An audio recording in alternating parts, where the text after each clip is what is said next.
Welcome to CC, the Classic Car Show. In this episode, we slip behind the wheel of a spectacular American classic sports car and take a close look at a racy Italian.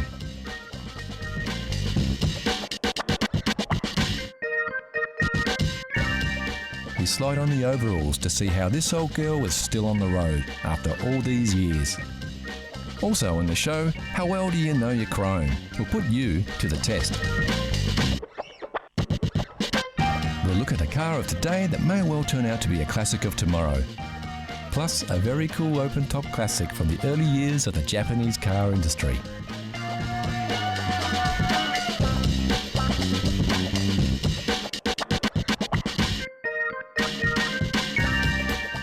So sit back and settle in for another ride through the past on CC Classic Cars.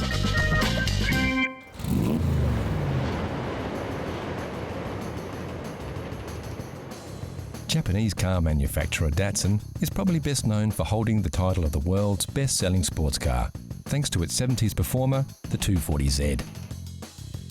There were more humble beginnings for Datsun in the sports car market, and many consider their previous effort a much more desirable classic roadster.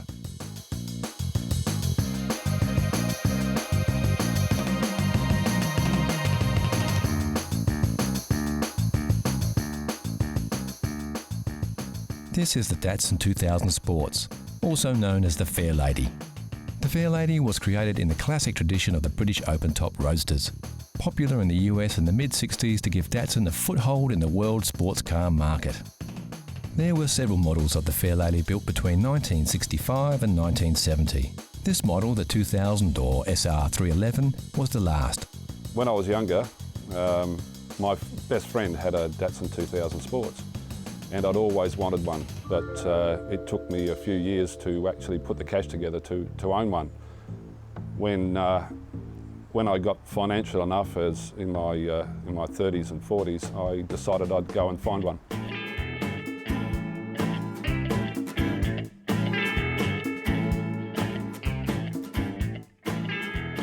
Robert purchased this car from a magazine while he was overseas and didn't expect the car before he bought it. This turned out to be a bit of a disappointment, as the condition of the vehicle was poorer than he first thought, and rather than use the car as a daily driver, he chose to restore it. The restoration process for this car entailed a complete body off and stripped down to bare metal. One good thing about these cars is that 6 bolts and a couple of electrical cables, you can lift the body completely off the chassis, so you can do one part at a time.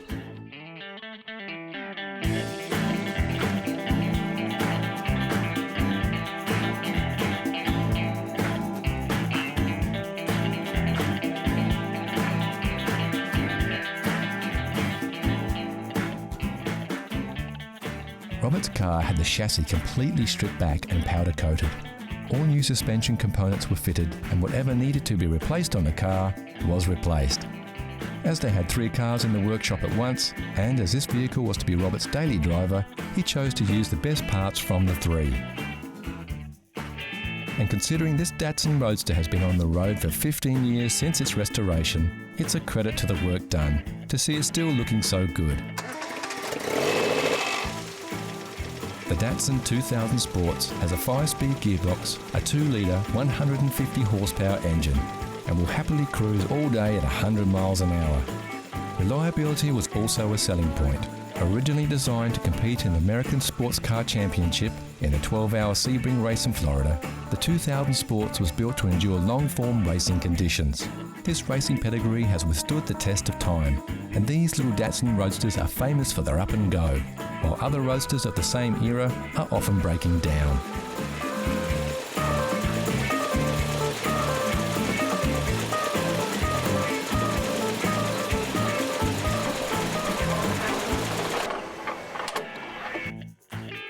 The cars were only ever sold in Japan, America, Australia, South Africa, and a few cars were sold into Finland for some reason or other. We're not sure why. But there are about 30-odd thousand sold in the States, 2,500 sold in Australia. And these days, very, very hard to come by good examples. Most cars in the 70s were thrashed pretty hard by young guys because they were cheap to buy. They went quick, so people bought them, crashed them, and now most examples that you buy have been rebuilt a few times, and they're full of plastic. So it's very hard to come by a very good car.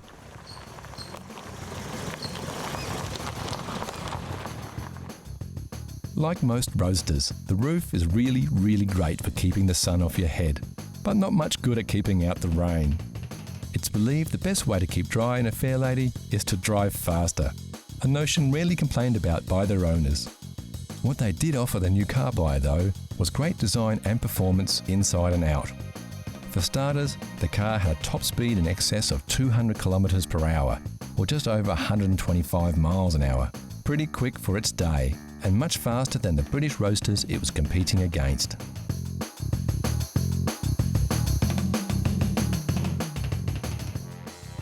This was most likely due to two factors. The buying public was still infatuated with British roadsters from MG, Austin Healey and Triumph, and pricing was competitive.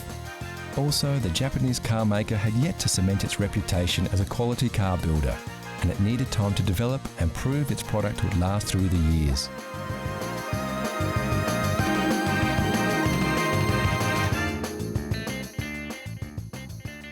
We all have to agree though, this little Japanese roadster sure looks the part now. And as far as classics go, they can be had for a song if you're happy to do some work on them. Although a fully restored one like this beauty will set you back as much as a new car today. And what's the best thing about driving a car like this one? I really enjoy it. It'll be one of the last things I do before I die, I'm sure, is to drive one of these cars. And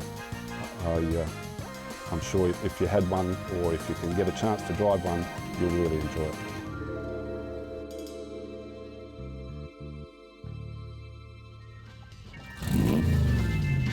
Here's a challenge for all you classic car fans. Know Your Chrome gives you a peek at some close-ups of classic chrome. Look at the shapes. Do you recognise the lines? Can you tell which car sports this shiny styling? It's too early for clues, but we can tell you it's a car, it's a classic, and it's very cool. Look closely, and we'll give you more hints later in the show. Next on CC, the Classic Car Show. A barn find that's made it back on the road. A Porsche great of tomorrow, and a groundbreaking US classic.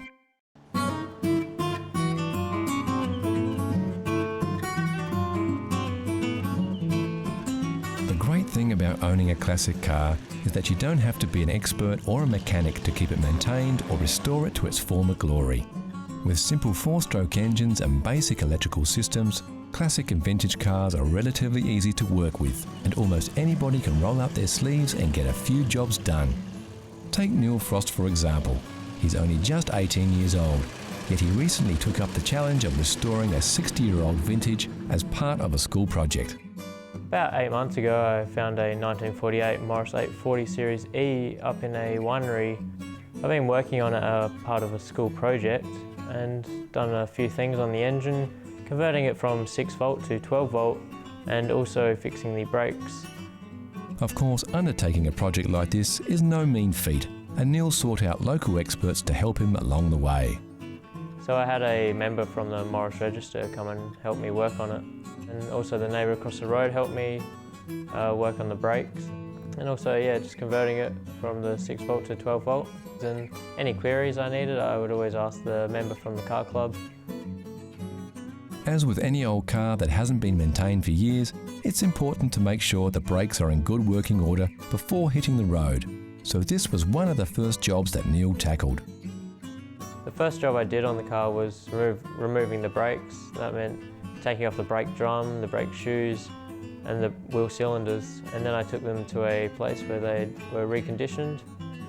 And then when they came back, I put them all back on. When Neil first bought the car, it had a 6-volt battery, which are very hard to find. So his next job was to convert the car from a 6-volt to a 12-volt system. The headlights and indicators also needed replacing, as well as other parts like the fuel pump and the volt regulator. As we can see, the upholstery in this car does need a bit of work, and Neil plans to do a course with the local car club where he can learn the skills to repair the wear and tear on the vehicle's seats and panels. There's a few members in the car club that have done the course and have been willing to teach me, so at some stage I'd like to learn to reupholster the seats.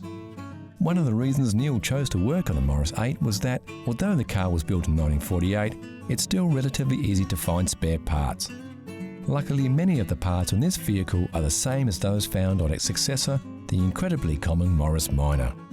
Parts are generally inexpensive and easy to find on the internet, so it's a good car to work on as a beginner. Yeah, it's a good car for a beginner to work on. They're very simple, not too complex. The modern cars like today are there's wires everywhere and they're very hard to sort of get your hands in, where these are just straightforward. You've got the engine, wheels, just pretty much what a car is. One day Neil plans to spend some time on the bodywork by removing an odd dent and even giving the whole car a respray. But for now, Neil's just happy to have completed his project and got the car roadworthy. Best thing about working on this car was that I got to finish it and now I get to enjoy driving it. As it was easy to work on, it didn't take too long, and now I can just sit back and enjoy driving.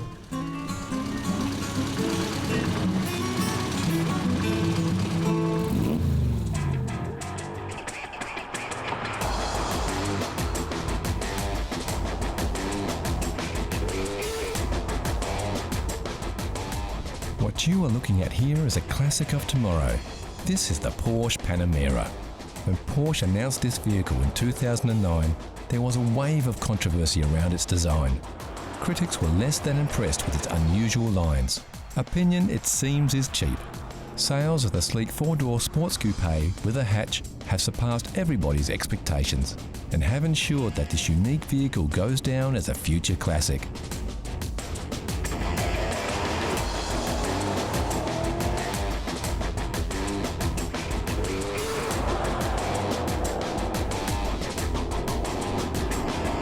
So why is a four-door hatch so popular? Well, it's a Porsche for a start, and when it comes to aspirational purchases, Porsches are often at the top of the list. Then of course there is the sell factor. The key, we think, to this sports car success is its practicality.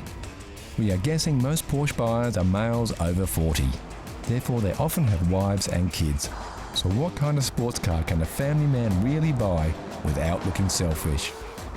Here it is, the Porsche Panamera, today's classic of tomorrow. And why is it a classic of tomorrow? It seems every Porsche becomes a classic. So on this one, we're just going with the flow.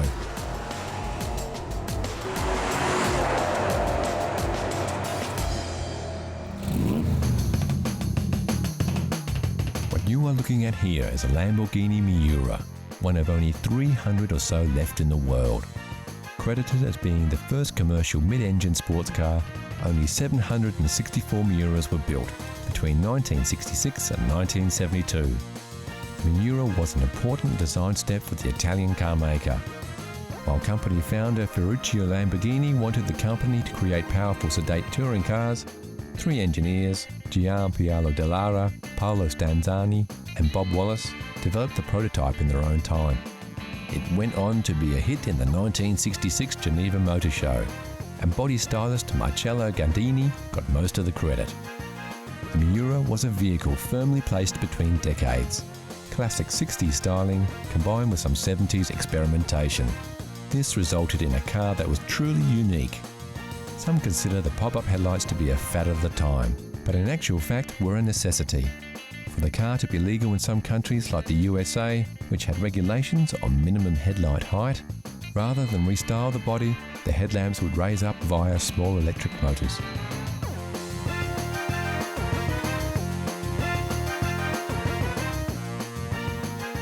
The Miura was the epitome of 60s chic, and everybody who was anybody wanted to be seen in one of these exclusive cars.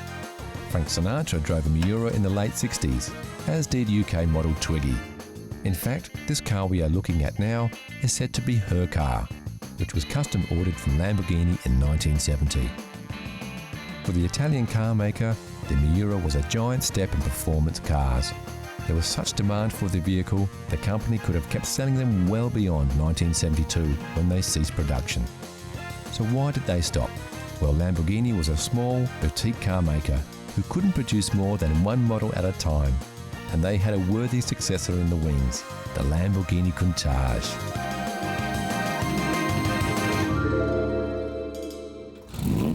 So how well did you go with your first peek?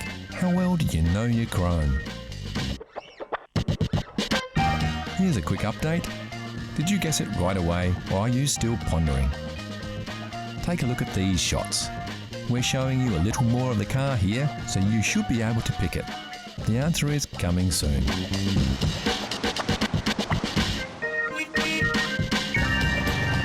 Next on CC Classic Cars, we reveal the Know Your Chrome mystery car, then it's over to wine country to catch up with a nice red.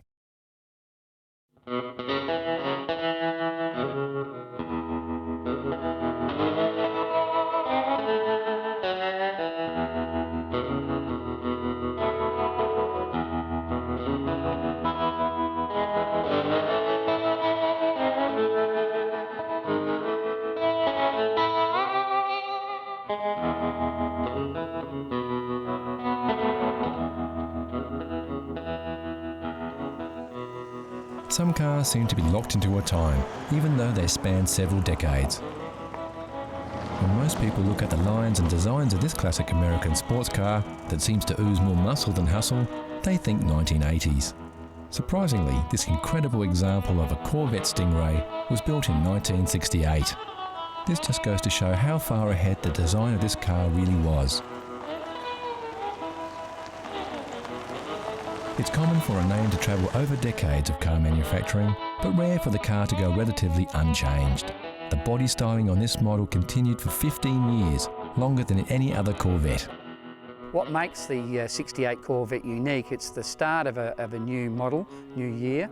It started what they call the Coke bottle shape. What it makes it unique from other Corvettes of that era is little subtleties to the design. Things like reversing lights on the bottom valance panels that's not on any other model, right up to 72. It is a chrome bumper, what we call a chrome bumper model, and they finished in 1972, and then after that they were rubber bumpers. Built by Chevrolet, the Corvette Stingray was groundbreaking in its styling and performance. One of the most recognisable muscle cars in history, the Corvette Stingray was a true evolution of American sports cars. A break from European-influenced two-seaters to a true American classic.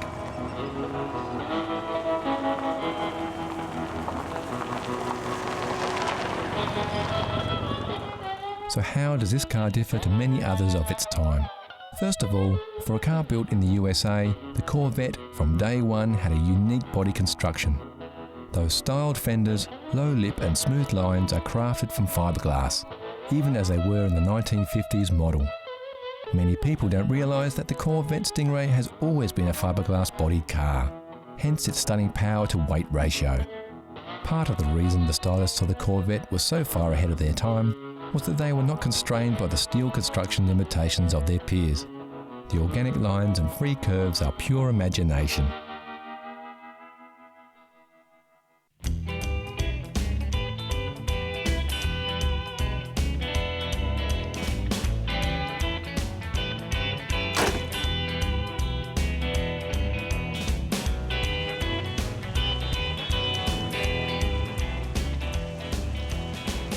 Many fans of the Corvette Stingray grew up watching American television shows, where the car often had the starring role.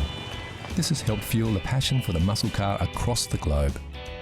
Fans of the car love its beautiful shape, clean and flowing lines, and no matter what angle you look at it, it's a lovely car. This is most likely a deciding factor in the design's longevity. This particular Corvette Stingray is quite unique. You would be hard-pressed to find an original car.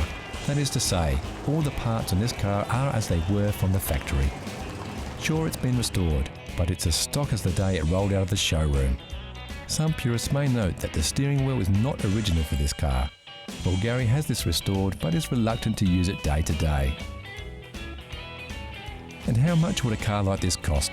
Well, when they rolled off the factory floor in 1968, the manufacturer's retail price was around $6,000 US, which equates to about $36,000 now, or about £22,000.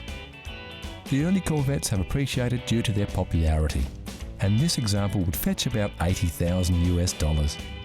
There are some very rare Corvettes that have sold for more than $800,000, but these are few and far between. The power plant under the hood is also a little unique. It features a Holly Triple 2-barrel carburettor, or tri-power carburettor on a big block engine. The motor in the 68 Stingray came in several different varieties of 427, a small block and a big block. It also came in different horsepowers. Not only is this a big block, but also the 400 horsepower model.